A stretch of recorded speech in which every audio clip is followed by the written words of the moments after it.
I am Claire Whitfield. I am 31 years old.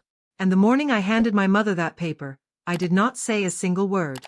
Not because I had nothing to say. I had 28 years of words backed up inside my chest. Words I had swallowed at dinner tables, in hospital waiting rooms, in the parking lots of schools where she never showed up, in apartments she never visited. 28 years of silence I had worn like a coat she made me put on and was never allowed to take off. But that morning, silence was the most powerful thing I owned. She screamed. She pointed at me. Her voice cracked the way it always did when she wanted the room to feel her pain instead of mine. And she said those words. The ones she probably thought would hollow me out the way they had so many times before. You have nothing. You are nothing. You built nothing. I reached into my bag. I pulled out the paper. I set it on the kitchen counter between us without a word. And then I picked up my coat, walked through the front door, and I did not look back. Not once. But before you understand what that paper said, you need to understand what it cost me to earn it. And you need to understand the woman who raised me to believe I never could.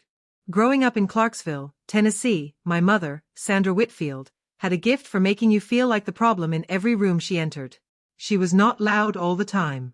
That was the part that confused people from the outside. She could be warm at church. She could be charming at parent-teacher nights. She could make a casserole for a neighbor's sick husband and smile like she had invented kindness.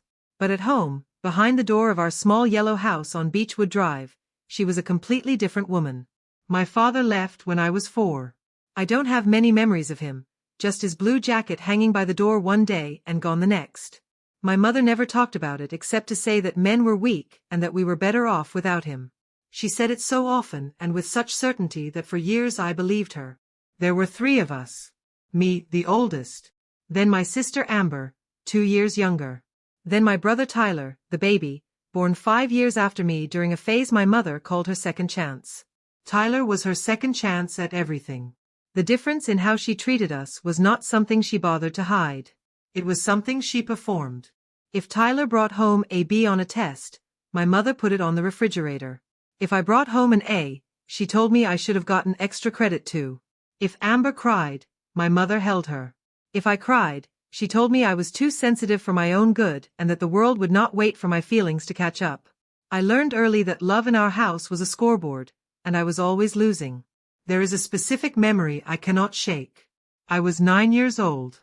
I had won second place at a regional spelling bee. It was the furthest any kid from our elementary school had gotten in 4 years. My teacher, Mrs. Donovan, had called home herself to tell my mother. I sat in the back seat of my mother's car on the ride home, holding my ribbon, feeling something I was not used to feeling. Pride. My mother glanced at me in the rearview mirror and said, "Second place means someone beat you." She turned the radio up after that. I put the ribbon in my drawer when we got home. I never took it out again. But Amber's soccer participation trophy sat on the mantel in the living room for 6 years. I told myself it didn't matter. I told myself a lot of things that were not true. I said I was independent. I said I didn't need her approval. I said I was fine. Children are the best liars in the world because they have to be. The real damage started when I was 14. My mother had started dating a man named Dale. He worked in insurance, wore the same 3 polo shirts on rotation, and laughed too loud at his own jokes.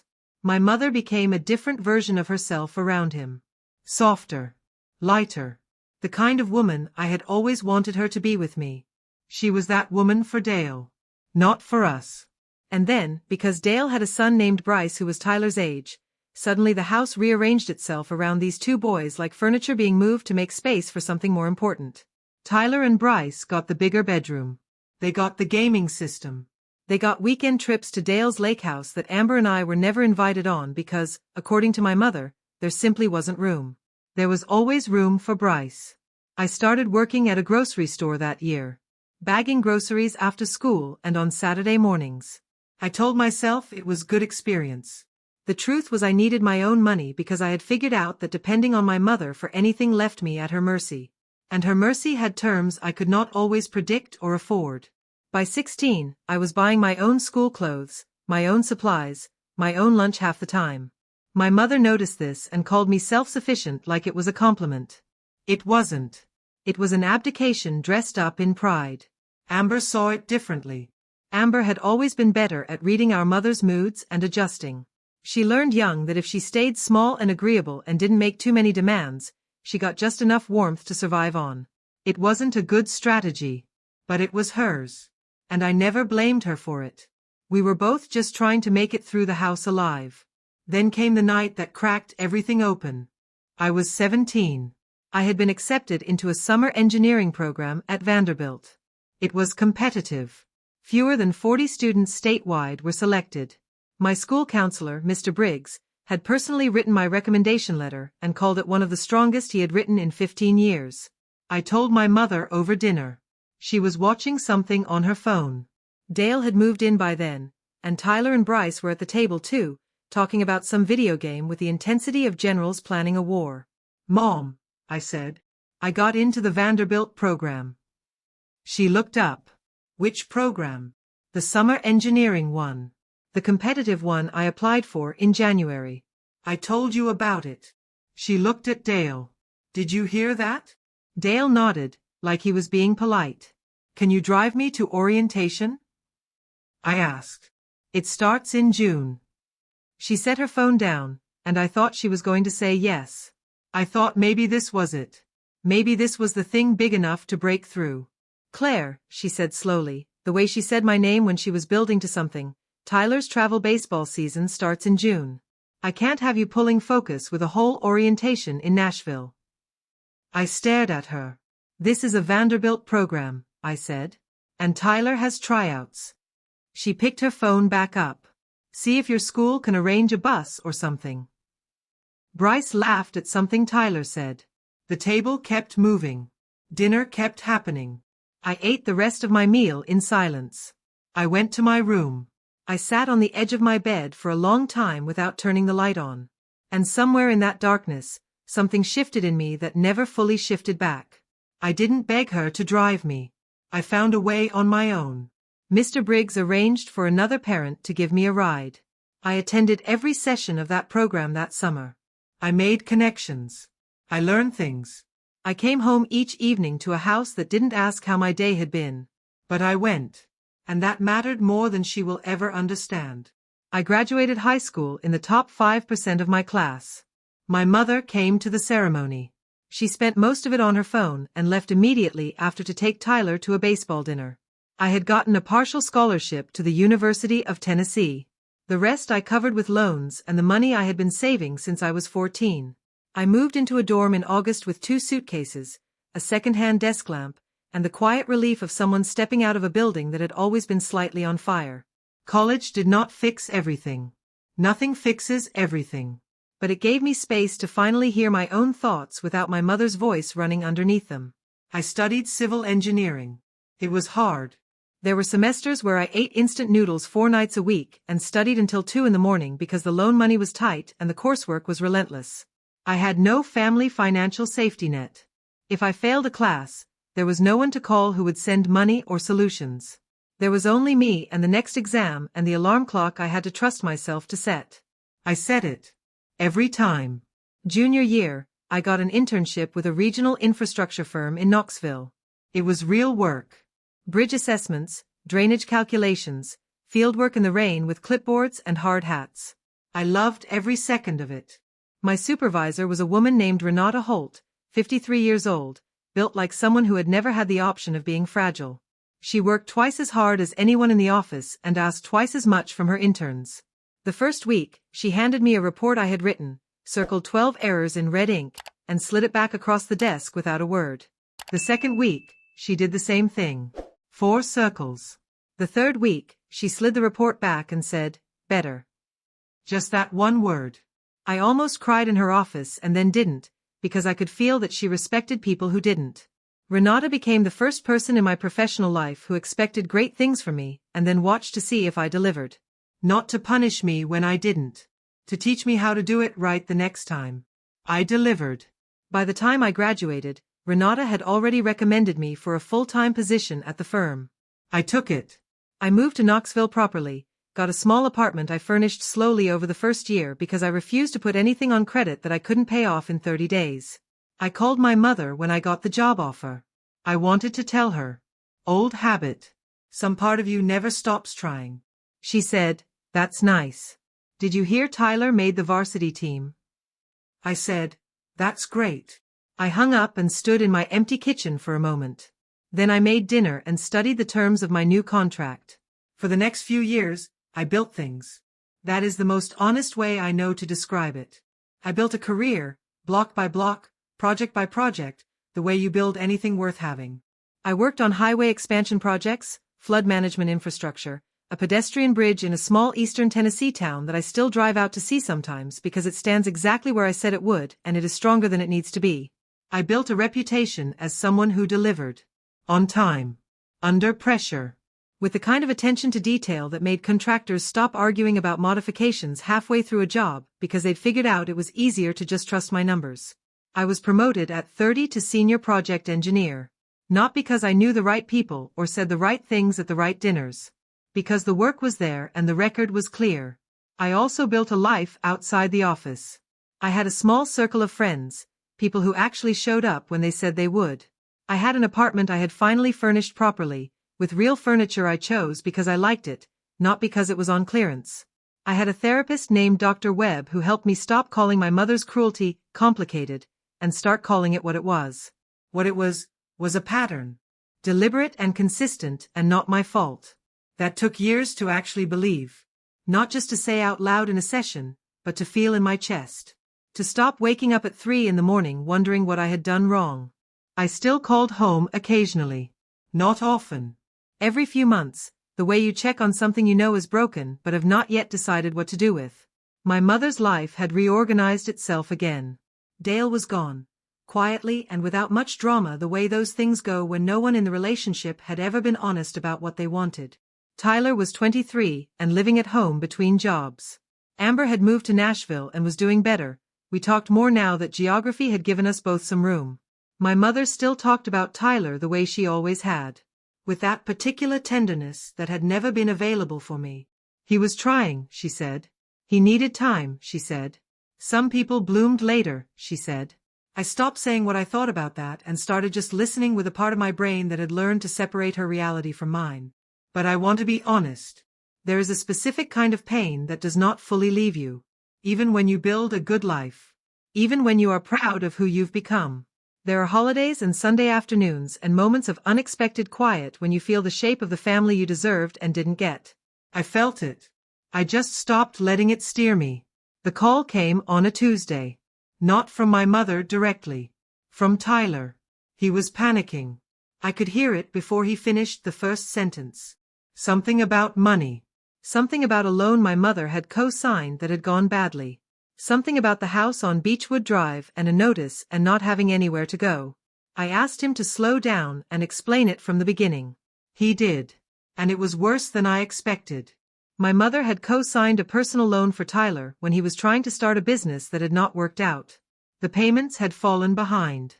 There was now a serious delinquency and a legal notice attached to the property she owned. She was 61 years old, in reasonable health, but without significant savings. Her retirement was modest. She had counted on the house. She needs help, Claire, Tyler said. She needs someone to figure this out. There was something in his voice that I recognized. The assumption. The one that had always been there. That because I was the capable one, the one who had never needed rescuing, I was therefore the logical person to do the rescuing for everyone else. Has she asked Amber? I said. Amber's a teacher, she doesn't have that kind of money. Neither do I said. Which was not entirely true. But more importantly, it was not the relevant point. You're an engineer, Claire. You make good money. Tyler, I said carefully, what does Mom think I should do? He was quiet for a second. Then he said, she thinks you should help. That's what family does. I told him I would think about it and call him back. I sat with that for 2 days. I talked to Dr. Webb. I talked to Amber, who had also been called and had also been made to feel guilty for not having a solution ready. I sat in my apartment in the evenings after work and thought about every year I had funded myself because no one else was going to, every opportunity one had taken without support, every room I had walked into alone and come out of having earned something real. And I thought about what my mother had never said. Not once. Then I made a decision. I drove to Clarksville on a Saturday morning in early spring. I want to be clear about something. I did not drive there to help financially. That was not my purpose, and I want you to understand why without it sounding cold. I drove there because there were things that needed to be said, face to face, adult to adult, before the next chapter of whatever this was began. Because I was tired of everything in my family moving in circles, the same dynamics, the same patterns, the same silences where honesty should have been. My mother's house looked smaller than it used to. That is always how it goes. Places that held enormous power over you reveal their actual size once you've grown past them. She opened the door before I knocked. She had been watching for the car. She looked older than I remembered from the last visit. There were lines around her mouth that had deepened. Her posture was still upright, still carrying that specific dignity she wore everywhere. But her eyes, when she looked at me, had something in them I had not seen before. Fear. Not of me, exactly. Of the situation. Of needing something and not being entirely sure she had a right to ask. She let me in. Tyler was there. He had that sheepish look of someone who has caused a problem and is hoping other people will solve it while he stands nearby looking sympathetic. We sat in the living room. The mantel still had Tyler's old trophies on it. There was a new photo of Tyler in the center. He was maybe 21 in it, grinning at a cookout. No photo of me anywhere in that room. I had stopped being surprised by this a long time ago. I just noticed it the way you notice weather. My mother started talking before I was fully seated. She explained the situation again, faster and with more emotion than Tyler had. The loan. The delinquency. The possibility of losing the house. She talked about everything she had sacrificed, everything she had done for this family, how she had raised 3 children alone and never asked for anything. I listened. I let her finish. Then I said, "Mom, I want to ask you something." She paused. What? When I got into the Vanderbilt program at 17, you told me Tyler's baseball was more important. She blinked. What does that have to do with anything? When I graduated high school, you left during the ceremony. I had an obligation. When I called to tell you about my engineering job, you redirected the conversation to Tyler within 30 seconds. She crossed her arms. Her jaw tightened. I don't know why you always want to make everything into some kind of attack on me. I'm not attacking you, I said. I'm explaining context. Tyler shifted in his chair. He looked like he wanted to leave the room. You called me here, I said. Through Tyler. Because there is a problem and you think I should solve it. And I need you to understand what it means that I'm sitting here right now, because I sat in a lot of places over a lot of years and you were not there for any of them. My mother's eyes went sharp. The fear receded and the familiar thing came in to replace it. That particular expression I had known since childhood. The one that meant she was about to say something that would leave a mark. You think you're so much better than everyone in this family, she said. You always have. You left. You built your little career in Knoxville and you act like that makes you something special. You have a job, Claire. That's all you have. You have a job and an apartment and nothing else. No real family. No husband. Nothing. Her voice climbed. She stood up from her chair. You have nothing. The room went very quiet after that. Tyler was staring at the carpet. My mother was standing there, breathing hard, having just said the thing she apparently needed to say. And I looked at her, and I felt a strange stillness move through me. Not shock. Not pain. Something much more settled than that. I reached into the bag I had set beside the couch when I sat down. I pulled out the paper.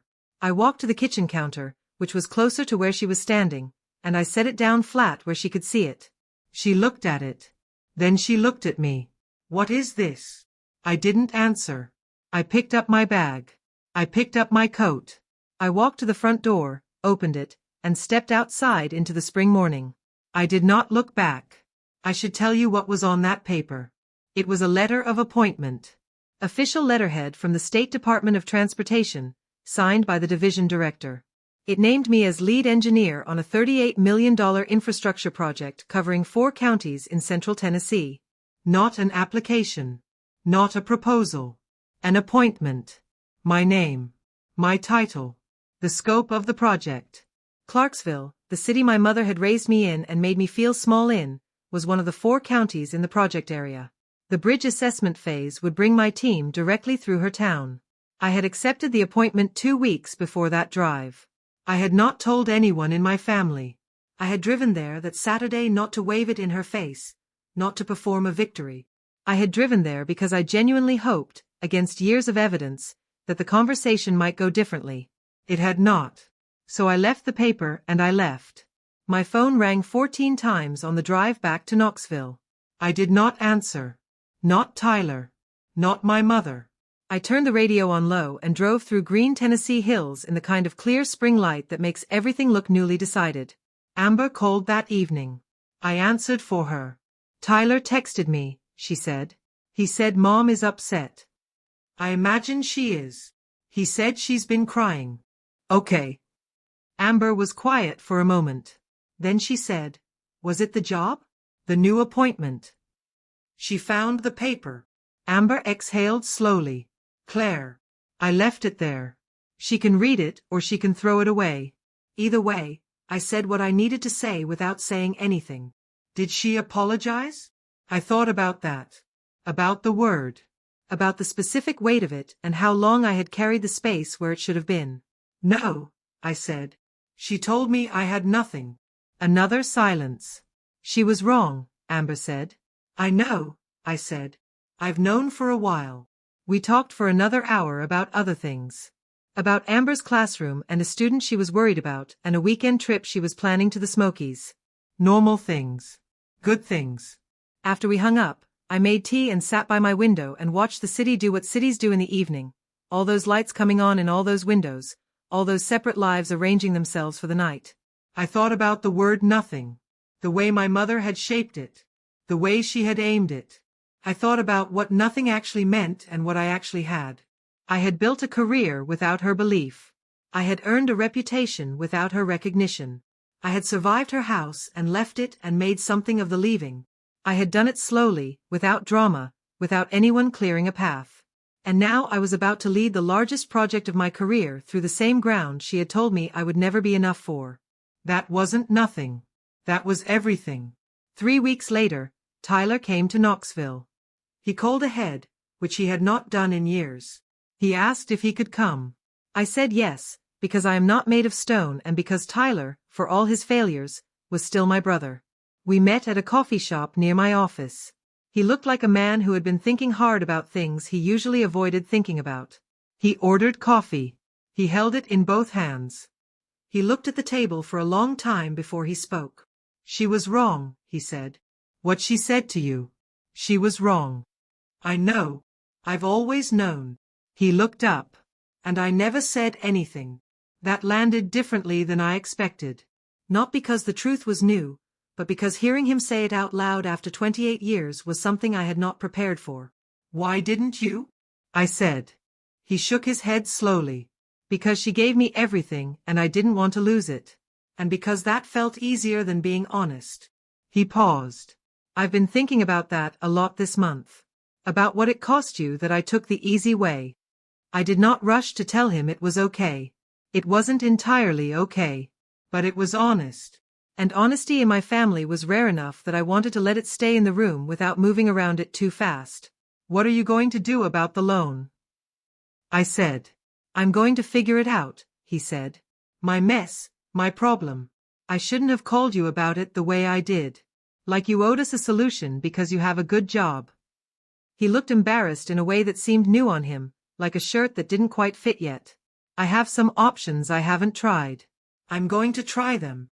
We sat there for another hour. We didn't fix everything in that coffee shop. You don't fix 28 years in an hour. But something shifted in the room, and I noticed it, and I did not dismiss it. My mother did not call for 5 weeks. When she did, it was a Sunday morning. I was home. I almost didn't answer. I answered. She did not apologize in the conventional way. She was not built for the clean formal version of that. She said, I have been thinking about what I said. She said it slowly, with spaces between the words like she was reading off a page she had practiced. I was not fair to you. I know I was not fair. I don't know how to say sorry the way people say it on television, but I want you to know I was wrong. I sat with that. It was not enough to undo everything. Nothing she said on a Sunday morning phone call would undo 28 years. But it was real. And real is harder than grand gestures. I hear you, I said. We talked for a few more minutes. Not warmly, but honestly. Not the way a mother and daughter who have never been broken talk. The way two people who are trying to find out if something can still grow in damaged soil talk. Carefully. With no promises about what comes next. After I hung up, I sat with my tea for a while. Then I opened my laptop and pulled up the project files. Phase 1 fieldwork was starting in 2 weeks. There were site assessments to review, contractor timelines to confirm, a team briefing to prepare. I had work to do. And somewhere in 4 counties of Tennessee, including the town where a woman had once told me I had nothing, a bridge was going to be built. My bridge. My calculations. My name on the plans. It would stand long after both of us were gone. I closed the laptop. I got up. I made more tea and stood by the window and looked out at Knoxville in the morning sun, this city I had chosen, this life I had built without anyone handing it to me. There is a kind of quiet that only comes when you stop waiting for someone to give you permission to be proud of yourself. I had found it late. But I had found it. And I was never giving it back.